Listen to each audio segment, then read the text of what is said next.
Let's talk about magnetization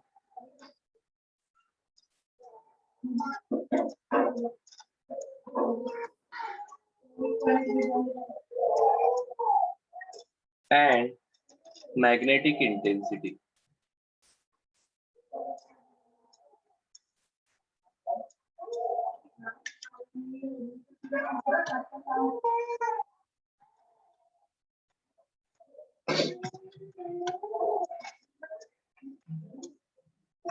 ठीक है, सो देखो, बिल्कुल शुरुआत में हमने मैग्नेट, बार मैग्नेट और सोलेनॉइड को इक्विवेलेंट किस प्रकार से ट्रीट करते हैं और किस प्रकार से उसकी प्रॉपर्टीज फाइंड आउट करते हैं वो देखा।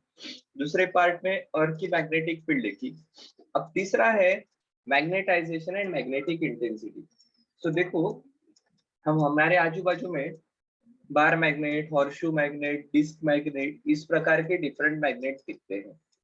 ठीक है, या हमारे पास इलेक्ट्रोमैग्नेट भी है जो हम काफी जगह पर यूज करते हैं। तो इनकी एक्सक्यूज मी, इनकी मैग्नेटिक फील्ड की इंटेंसिटी कितनी है, कितनी स्ट्रॉन्ग मैग्नेटिक फील्ड है, एंड उस पर्टिकुलर मटेरियल की मैग्नेटाइज होने की एबिलिटी कितनी है, इसके रिलेटेड अभी हमारा डिस्कशन होगा। तो देखो, magnetisation which is capital M is defined as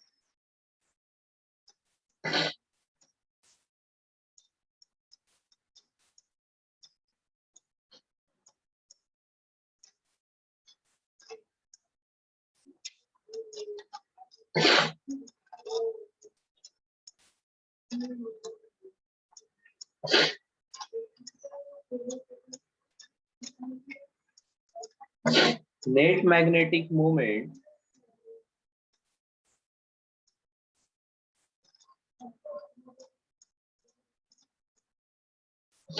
per unit volume.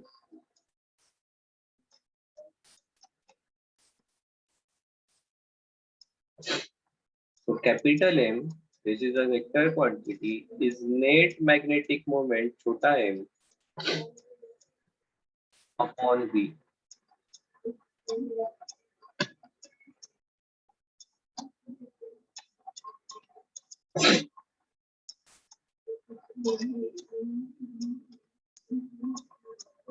Unit क्या रहेगा? Magnetic moment I into A ampere metre square divided by volume, तो ये आ जाएगा एम्पियर पर मीटर। क्या सही है?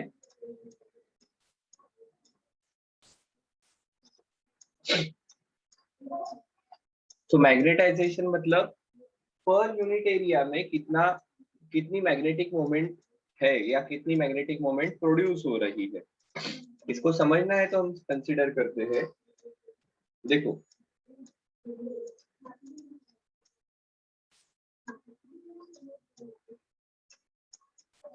For a solenoid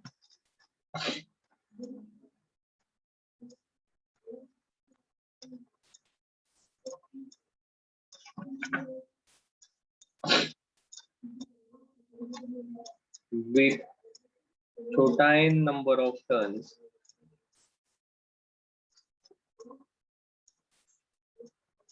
per unit length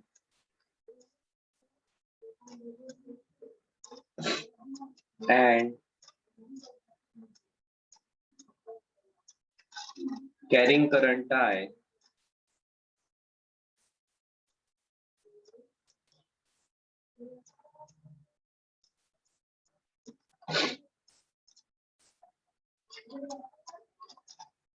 the magnetic field is given by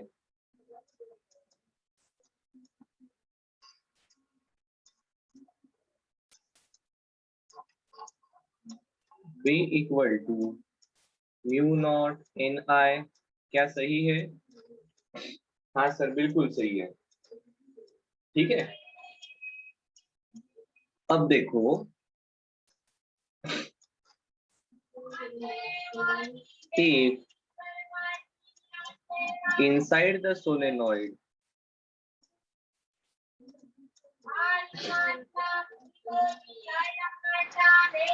A material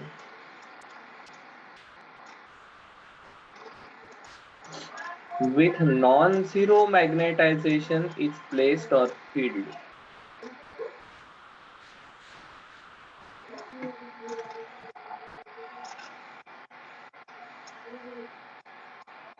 Then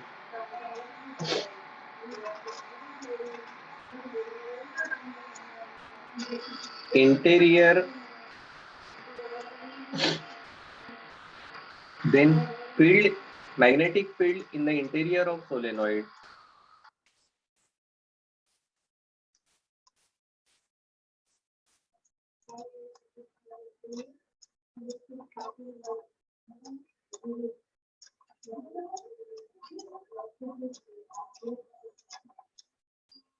is given by, देखो क्या हो रहा है,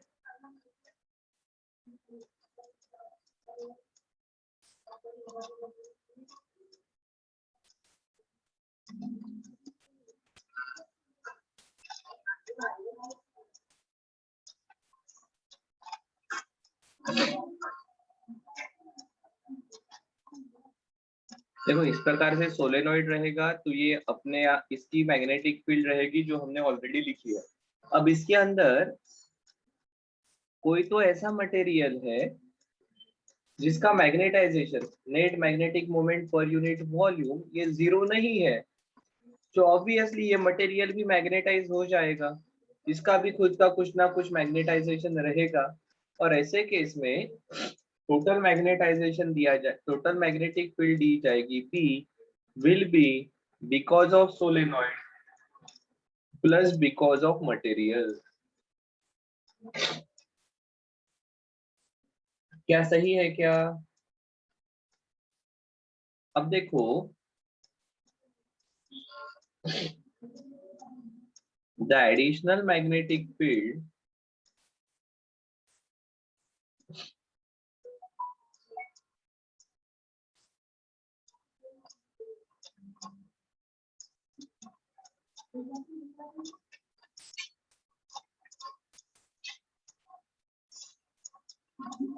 produced inside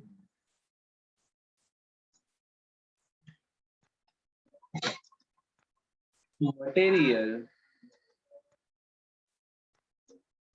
is proportional to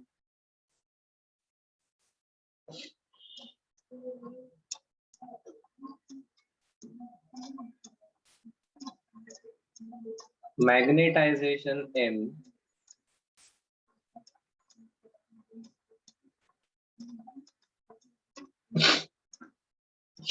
of the material।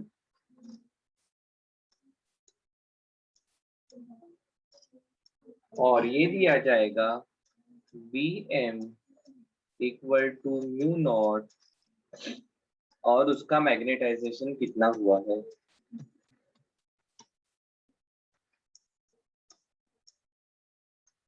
ठीक है,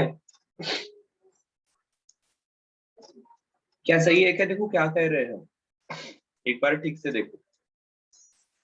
मैग्नेटाइजेशन कैपिटल एम को हम डिफाइन करते हैं net magnetic moment per unit volume. ठीक है,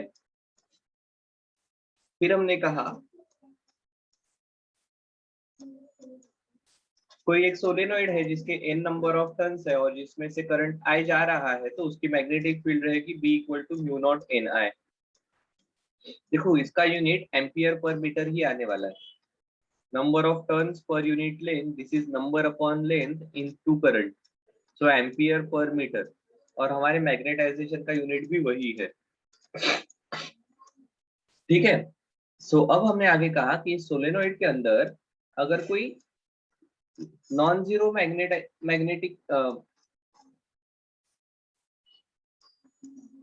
मैग्नेटाइजेशन का मटेरियल प्लेस किया, नॉन जीरो मैग्नेटाइजेशन चाहिए,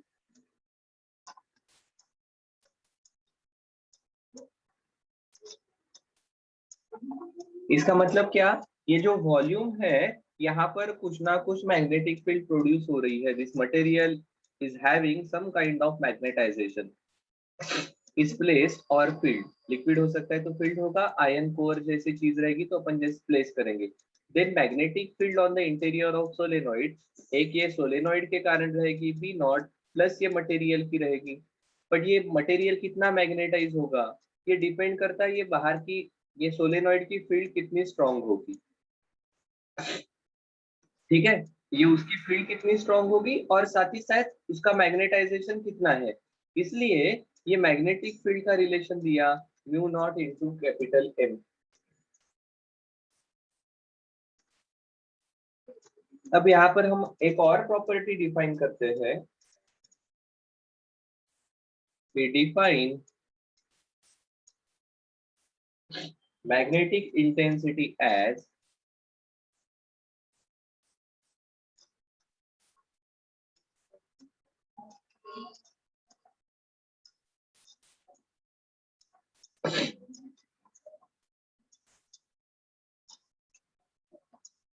capital H equal to B upon mu naught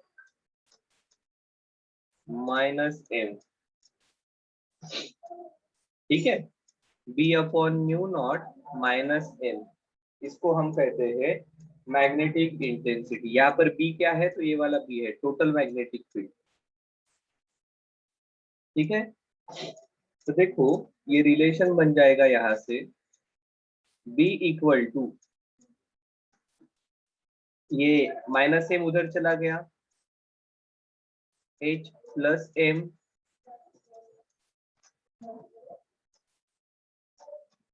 into mu naught. क्या सही है? हाँ सर बिल्कुल सही है ये तो। ठीक है, देखो फिर आगे हम क्या कहते हैं,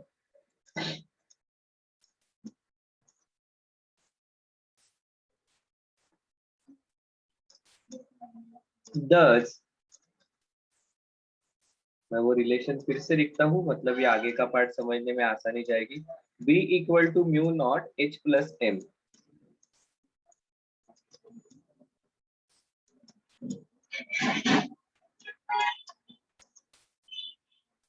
Thus,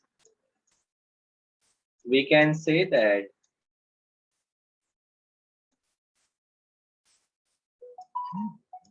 the total magnetic field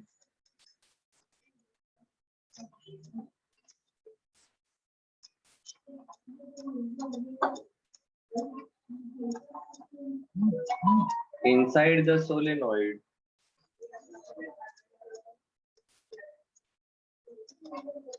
is produced by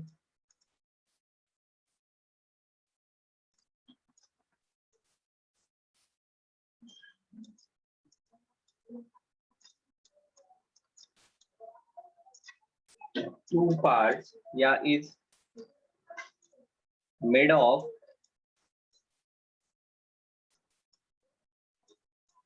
two parts। कौन से दो पार्ट है? First, due to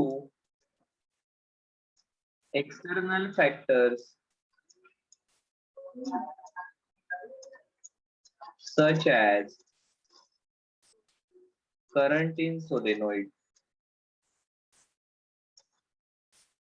that is mu naught into H,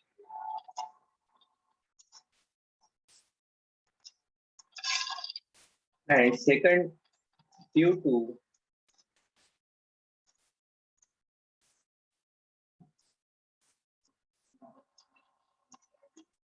other specific nature of material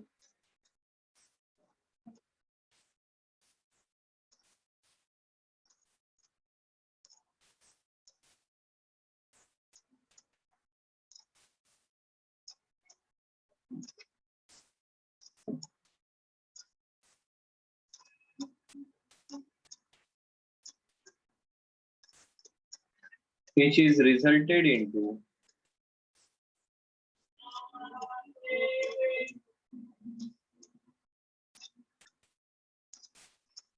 mu naught into M,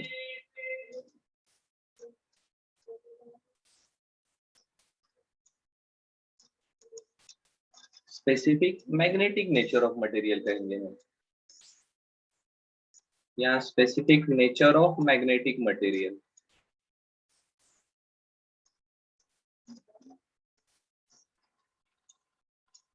ठीक है,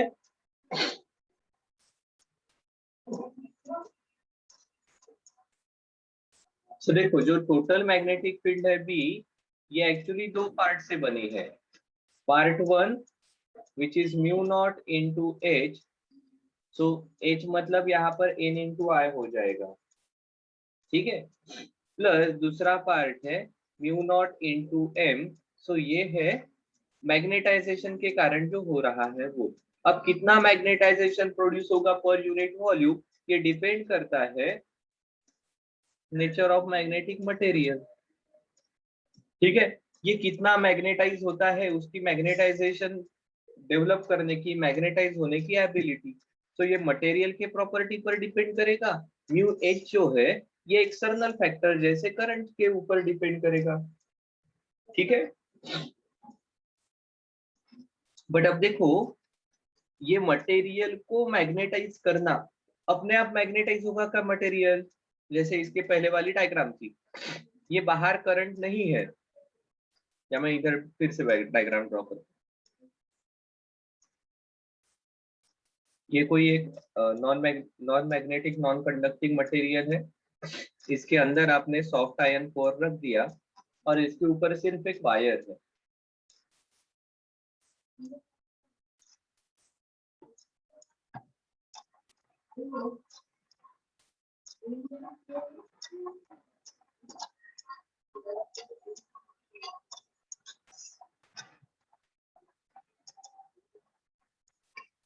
ठीक है, क्या ये अपने आप मैग्नेटाइज हो जाएगा क्या?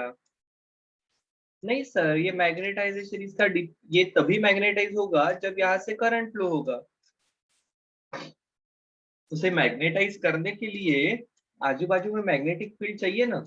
जैसे आपने एक सिंपल चीज देखी होगी, ये बहुत सारी नीडल्स पड़ी रहती है,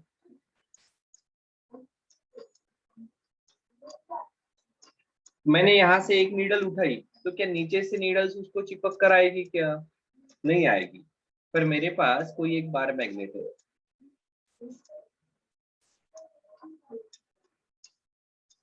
और अब मैंने यहाँ से एक नीडल उठाई, तो ऐसा होगा कि दूसरी नीडल इसको चिपक कर आ जाएगी।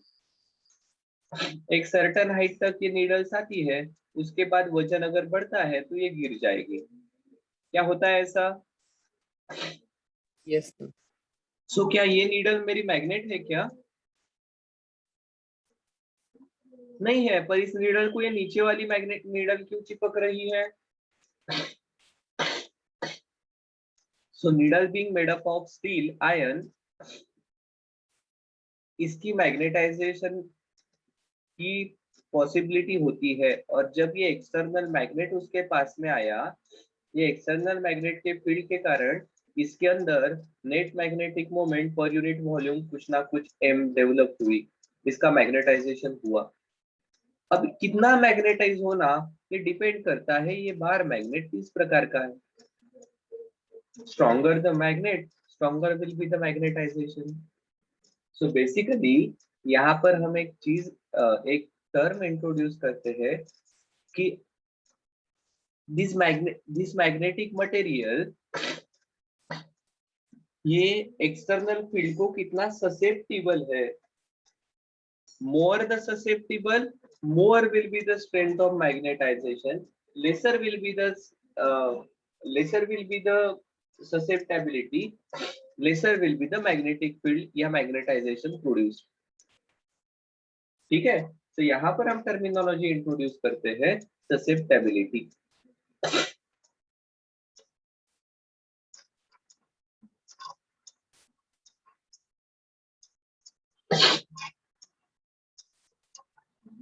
The magnetization, that is magnetic moment produced per unit volume,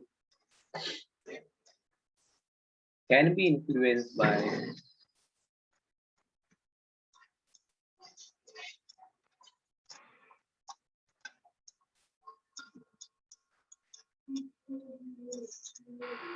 external factors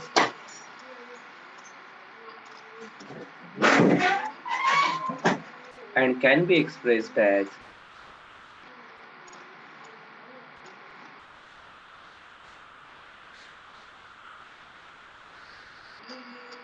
m equal to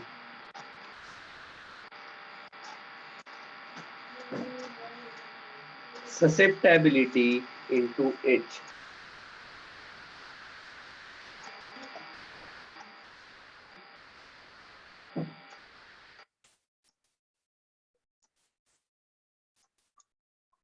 It is dimensionless.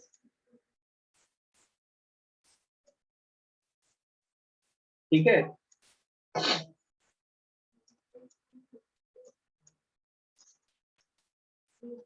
It's called as magnetic susceptibility. So देखो, अब देखो ये रिलेशन मेरा पूरा क्या बन जाएगा. हमने लिखा है टोटल मैग्नेटिक फील्ड जो प्रोड्यूस हो रही है, it is B naught plus magnetisation of material field. अब बी नॉट को हमने लिखा है mu naught into H and B N को लिखा है म्यू नॉट इंटू एम. और अभी हम एम को कह रहे हैं mu naught into susceptibility into H. तो यहां से म्यू नॉट एच अगर कॉमन निकल गया तो ब्रैकेट में बचेगा 1 plus susceptibility into H. And now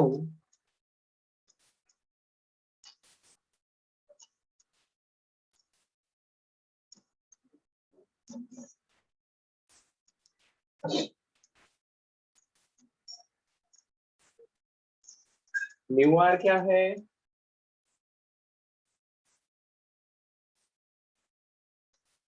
relative magnetic permeability of substance.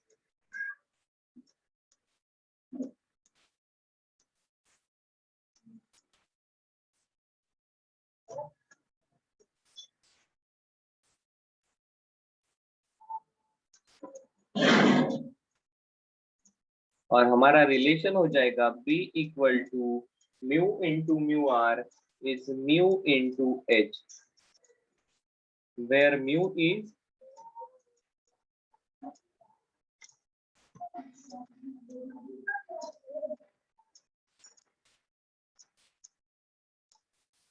Magnetic permeability of material.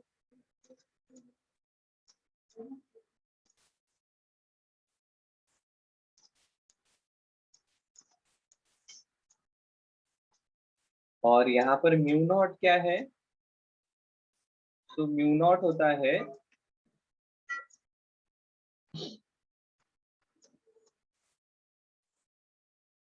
Permeability of free space.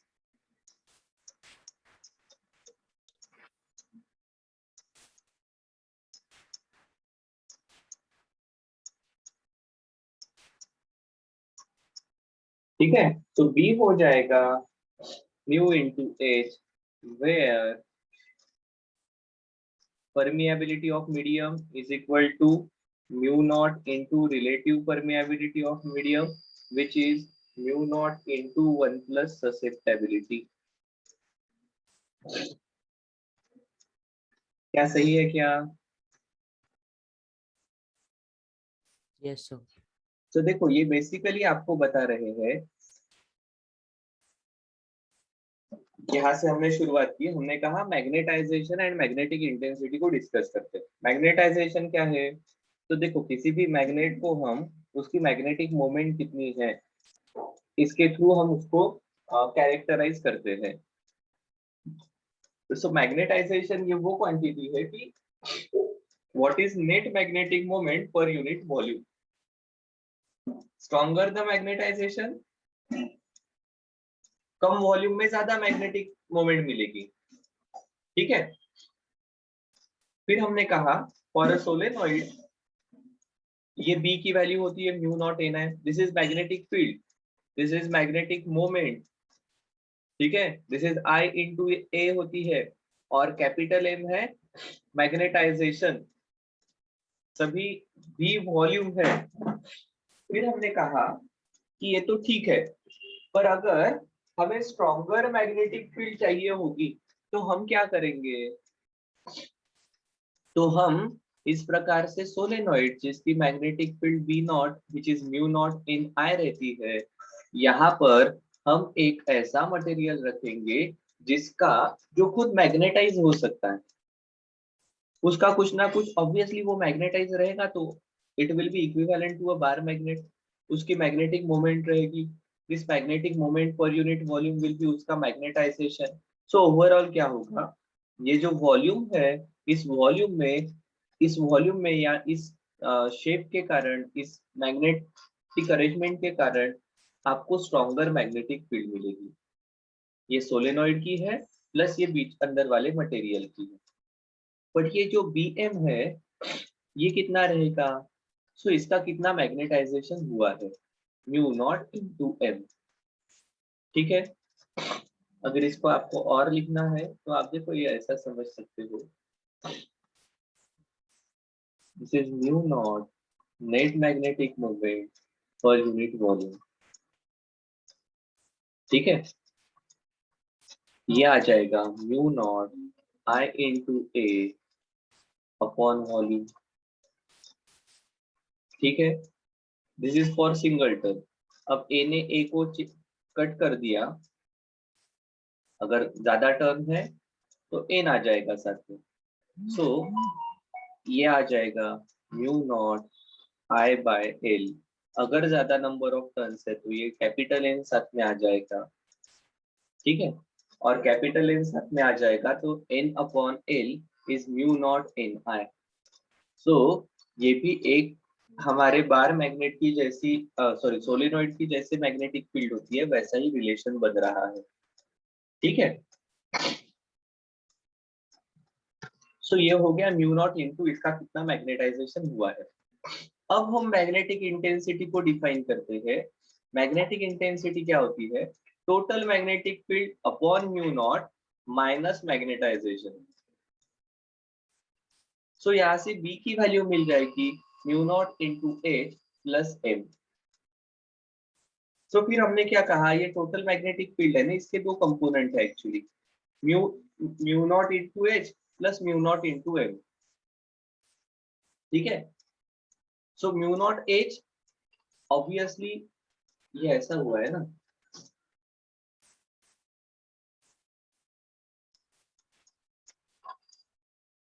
So B naught मतलब mu naught into H, B M is mu naught into M. ठीक है, इसके नीचे लिख दो मतलब ज्यादा सही रहेगा।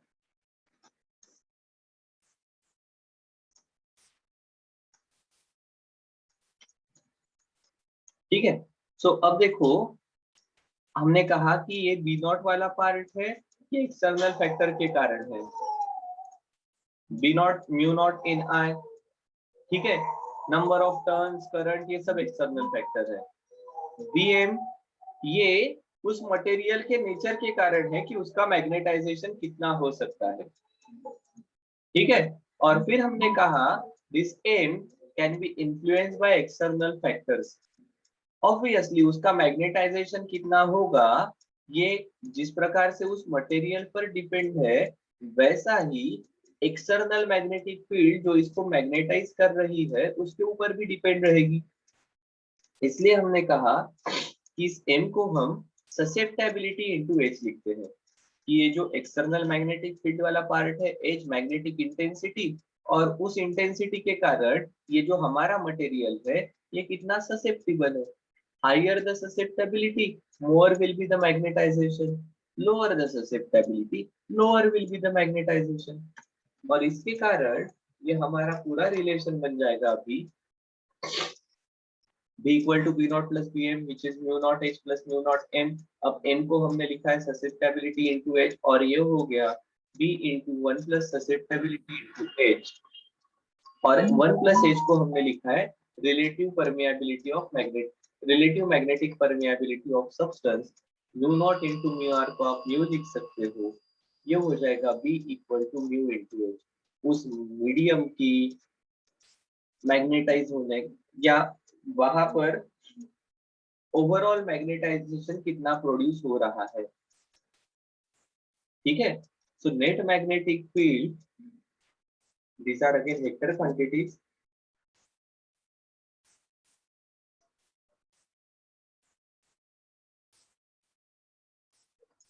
ठीक है, सो हमने कहा कि टोटल मैग्नेटिक फील्ड जो प्रोड्यूस होने वाली है, इट डिपेंड्स ऑन मटेरियल की परमेबिलिटी एंड मैग्नेटिक इंटेंसिटी। क्या सही है क्या?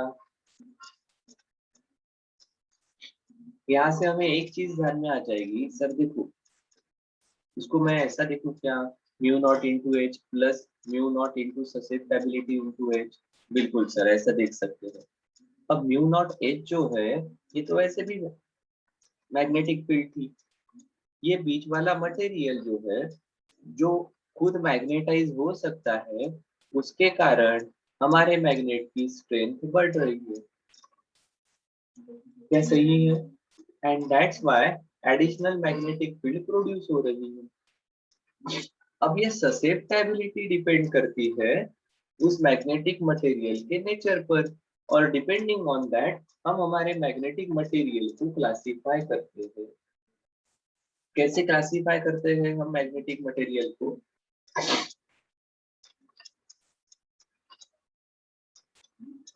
तो depending on magnetic properties of material,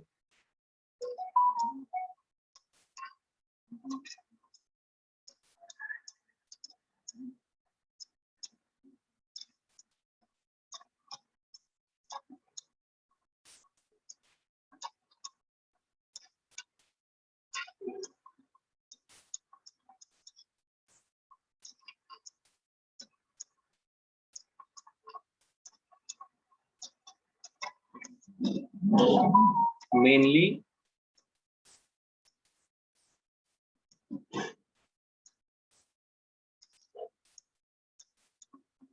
we classify magnetic materials into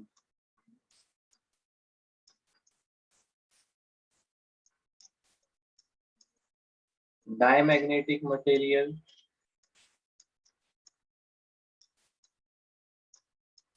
paramagnetic material,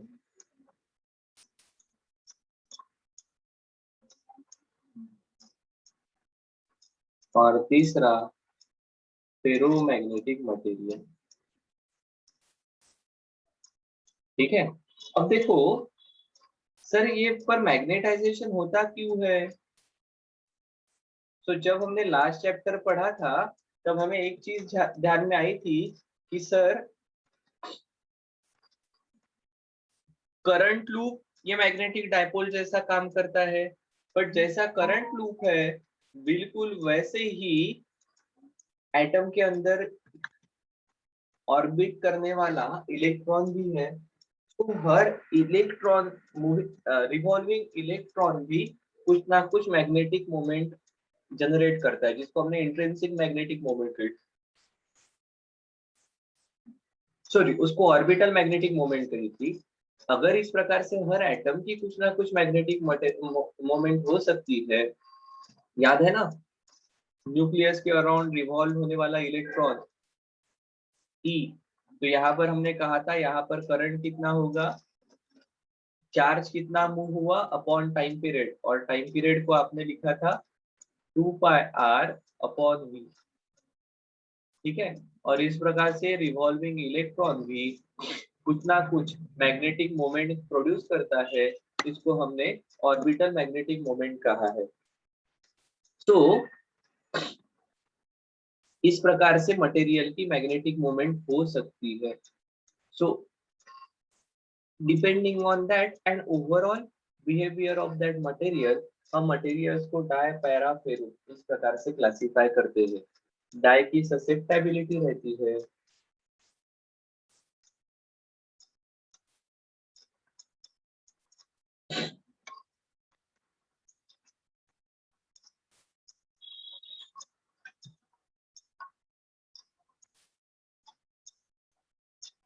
0 से लेकर -1 के बीच में।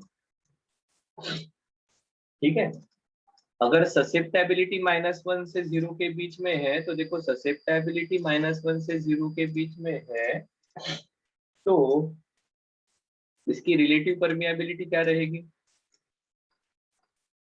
अगर ससेप्टेबिलिटी 0 है तो 1 एंड ससेप्टेबिलिटी -1 है तो 0, तो रिलेटिव परमिएबिलिटी रहेगी 0 से लेकर 1 के बीच में, और परमिएबिलिटी उसकी mu will be less than mu not.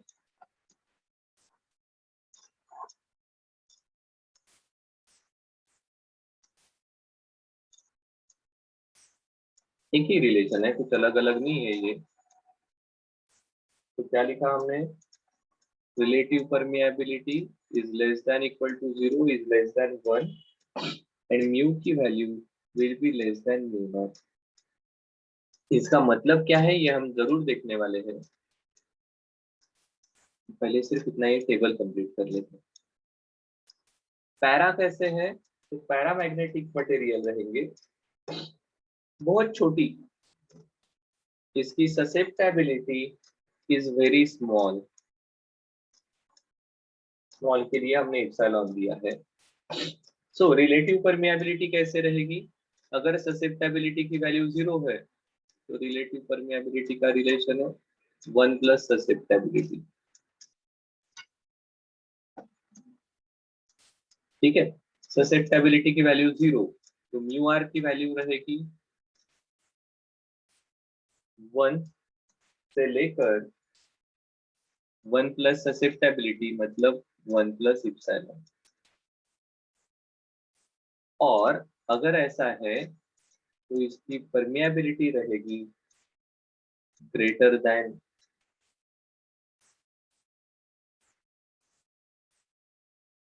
Mu not. ठीक है, और अब फेरोमैग्नेटिक मटेरियल की खासियत है इनकी ससेप्टेबिलिटी ये बहुत बहुत ज्यादा रहती है कंपेयर टू 1। अगर ऐसा है तो म्यू आर की वैल्यू देखो is very very greater than 1। Susceptibility 1 से बहुत बहुत ज्यादा तो म्यू आर की वैल्यू 1 से बहुत बहुत ज्यादा, और अगर ऐसा है तो म्यू की वैल्यू भी very very large then mu not. अब ये 0 से -1 मतलब ये एक्सटर्नल मैग्नेटिक फील्ड के अपोजिट प्रकार से मैग्नेटिक फील्ड जनरेट करते हैं। ये थोड़ी सी ही मैग्नेटिक फील्ड जनरेट करते हैं बट एक्सटर्नल मैग्नेटिक फील्ड के जैसे जनरेट करते हैं। ये तो बहुत स्ट्रॉन्ग मैग्नेटिक फील्ड जनरेट करते हैं, इसलिए जहां पर स्ट्रॉन्गर मैग्नेटिक फील्ड चाहिए वहां पर फेरोमैग्नेटिक मटेरियल हम यूज करते हैं। अब ये ऐसा क्यों, ये हम नेक्स्ट क्लास में देखेंगे।